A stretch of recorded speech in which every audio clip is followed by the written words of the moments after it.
What's going on, everyone? Talon back here, and today we're going to be covering both the new little Fusion story event thing or whatever that's going on right now. I'm going to be talking about the new cards in the Fusion Summon banner, because I didn't cover that yesterday, because I figured, you know, I wanted people to go ahead and take a look at it real quick if they wanted to. Personally, is it worth it? If it's up to you, personally. I'm going to skip it myself, but if you do want to go for it, then go ahead. They got decent cards in it. They're pretty good. So I'm going to be going over those cards, you know, going over the leader skills and the passive skills and all that stuff, translating it right here for you. And then in the background is going to be gameplay of the Fusions event thing, kind of showing you guys what the rates are, because the Fusion stuff, or the Fusion category, can be used to increase your chances of drop rates and everything. Now, sometimes it can work really good, sometimes it can work really bad. If you saw my tweet that I put out earlier today about the last stage where you can farm the Int Gotenks, then you know I went through an entire stamina bar using a full Fusion team in the category, Super Saiyan 4 Gogeta and all, and I only got two Gotenkses. That's it. So that just kind of shows you this is all luck, right? I know people who got easily 3 Gotenks in one. So I got that the other day, and then today I was just like, oh, I got 2 out of an act bar of 172. So that just really says something right there. I had a feeling they were going to be doing this when they announced or showed that, hey, by the way, we're going to be doing this with the event and everything. I'm like, oh man, you guys are going to make the rates just atrocious now, aren't you? So, I don't know, it's definitely interesting. So, let's go over some of the cards first as the gameplay is going on in the background. I'm going to be going through all the stages, kind of showing you guys and everything. And then also, at the end, I'm going to be showing off the Int Gotenks on both the LR Goku stage and just on a Fusion team in general. Is he good? Is he worth it? I mean, he's an in-game card. He's got Farmable super attacks. You might as well go for him, so why not? But, yeah, so let's go ahead and go over the cards real quick. So, the first one, I'll be putting the pictures up on the left side of the screen so that you guys can check it out, or maybe one down on the right side on the bottom part under the camera and everything. But nonetheless, let's get right into it. So the first one is the fusion between Goku and Bardock. They got their Dokkan Awaken from Bardock is his name, I think is how you pronounce him. So basically, he just had a bit of an update or an upgrade in terms of the passive skill. So now for every orb he obtains, attack and defense up 15%. He's not bad. He's not bad at all. I don't know if you particularly run him on a strength team unless you're lacking in some of the characters. The only thing I can really think of to make it good for him is that if you run the STR family Goten, he changes orbs, so this makes it very good for this Bardock here. Or I'm gonna go Bardock, even though he's Goku Bardock Fusion. But anyway, so that would be a good combination, I guess. But in the end, Super Saiyan 4 Goku is still just one-shotting everything, so I'm not really sure how that, you know, again, it depends on your box and everything, what you have. If he's the best one that you have, then by all means, go ahead and put him in. I mean, if you get enough orbs to him, he can definitely tank a hit, or definitely take a hit at least. I don't know about tanking, but he can definitely take a hit, not to say something. But, I don't know, in the end, he's a decent card. I'm going to awaken mine, you know, I'll test him out later on. Let me know down in the comments below if you want me to test him out, kind of show him off a bit. I can change up my strength team, no problem. But yeah, so let's just go to the next one real quick. So the next one is definitely more of the interesting ones, to say the least. And the next one is the Cellza, or the Cell and Frieza Fusion, I guess. That is interesting art, I guess. But anyway, so the leader skill is just simply Int Ki +2, attack and defense up 60%. They really like their attack and defense ups, but not adding the HP in there. I don't know why. You know, I mean, that'd been cool to have an Int +2 HP attack and defense up 60%. But yeah, I guess not. I guess it's too good. It is too good. I mean, yeah, you know, we have a Deborah here who can give Int Ki +3 HP attack and defense up 70%. That costs nothing in stone, so I don't know what to think about. Anyway, so his passive is definitely interesting though, okay? So you have to look at how the kanji works with this one.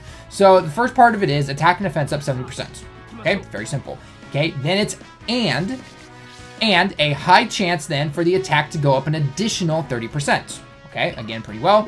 And, again, the and symbol, and at the beginning of the turn, there is a high chance for you to heal up 10%, okay? Note the kanji again for the high chance there for both the 10% healing and the high chance of getting an additional 30% attack. So basically, he gets, if the high chances work for you, which is I think about a 50% chance, give or take, then it's basically attack up 100%, defense up 70%, and then you heal up 10% at the beginning of the turn. Pretty good passive, pretty good passive. The only problem is that he's a Extreme Int card, and the problem with Extreme Int right now is, well, A, not many people run him, but B, he just doesn't fit on a Boo team. There are very few cards to make a Boo team work really well, and I don't know where he would slide in because he doesn't provide key and stuff, and the big downside to a Boo team right now is the fact that you have to provide key to Boo. He doesn't have any key links or anything like that. I mean, you have people like Janimba and all these other guys that have like shocking speed or giving +3 key and everything, which is really nice. I don't know where this guy would really fall on me. He has shocking speed himself and everything. He's got big bad bosses. Fusion wouldn't really actually be used the more I think about it on Extreme Int team. So I'm not really sure where you'd throw him in there. If you pulled him and you got a really good Extreme Int team and you've been able to try him out, by all means, let me know down in the comments below. I just personally can't think of one. Plus, in the end, Kid Boo's not really used. So, yeah, I mean, if you get him, great. I guess he's more of a trophy than anything. But that's about it for the Cell for little Frieza duel there. So they greatly lower defense for their super attack, which is nothing. It's literally nothing. So yeah, anyway, so we're gonna move on to the next one, and that is the weirdest, okay, or Beerus. Yeah, that's how you say it, I guess. Anyway, it's the Whis and Beerus fusion here, which is, I have to admit, is actually pretty cool. So he gives physical is key +2, attack and defense up 60%. Greatly lowers defense, again, whatever. So his passive is pretty interesting. He takes tech and int orbs and he changes them to physical orbs, and his attack and defense go up 60% or 50%.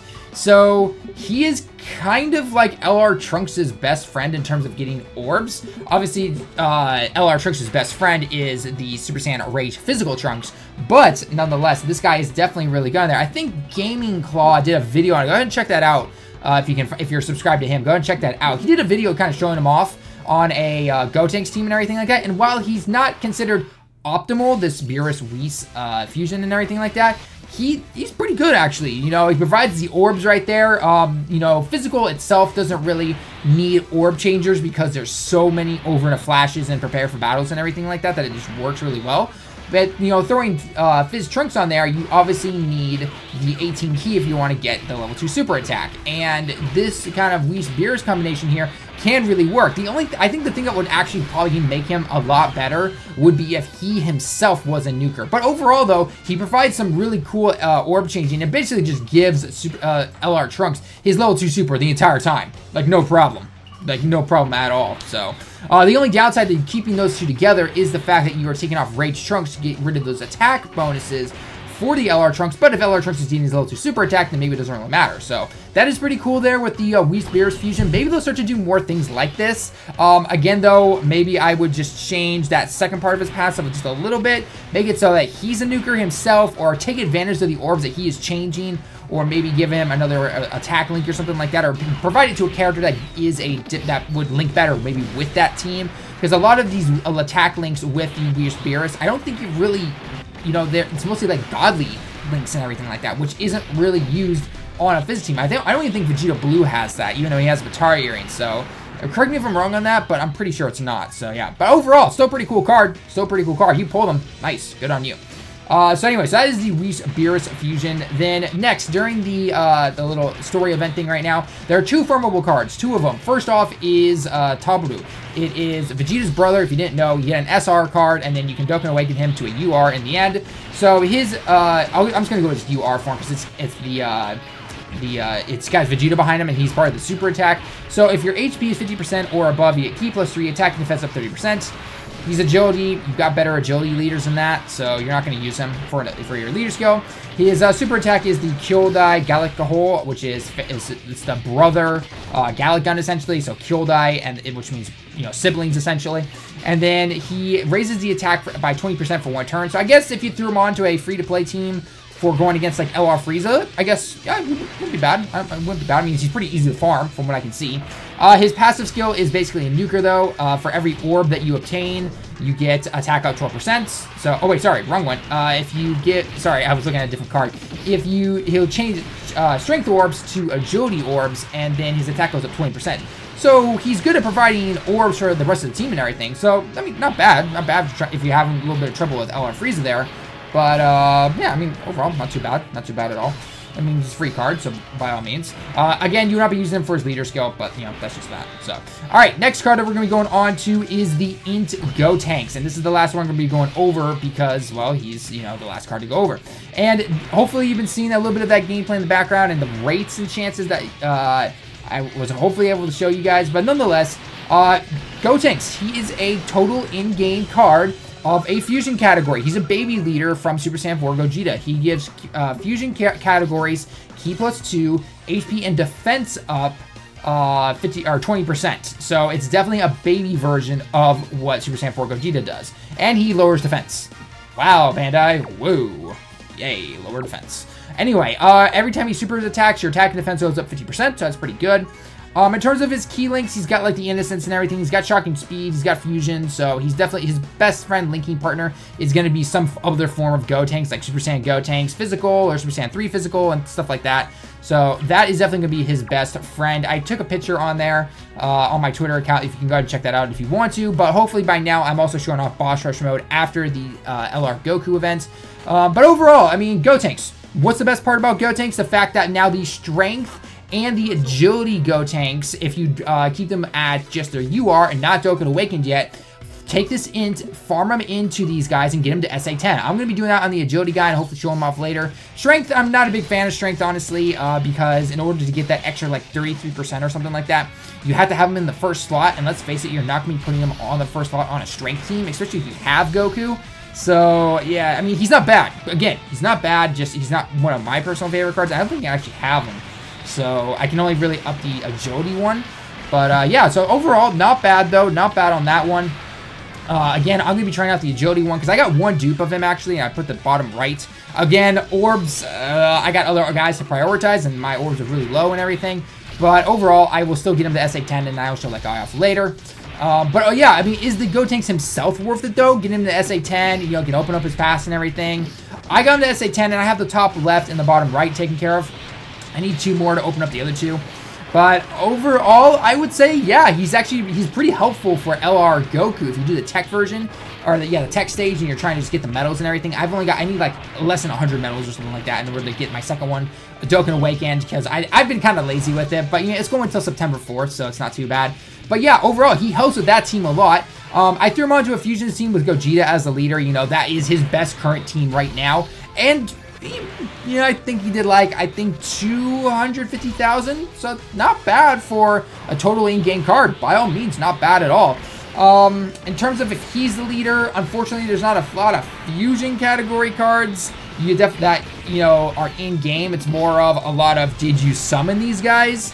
And honestly, because it's such a low attack stat, or no, sorry, HP stat and everything like that you get from this guy, it's not really worth it. I mean, it's only HP and defense up 20%. You're better off throwing all those fusion guys onto their own mono teams. I mean, heck, you can put them onto the Tech Krillin, the Int Deborah, the Agility Great Sandman, and everything like that. Those are better cards for leader skills.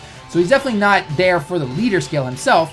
But overall, you can still put him onto a team, and he can still do pretty well. I'm actually trying a team right now, and hopefully I'll try to record it later this week, where I'm going to take the Int Deborah, and I'm going to take an entire in-game team, and then I'll use a Super Saiyan Int Gogeta, and we're going to see just how it goes. Now, Deborah, though, he works well on that. He works well for that with the leader skill because he provides himself an additional +2 key because of his leader's his passive skill, and then he's got a lot of those in-game cards have rebirth and everything, like the Goku Jr. and everything, so that he's always linking there, so he can actually get his super off, and if you get up to SA10, I believe, he supers early, so that's pretty nice right there. So yeah.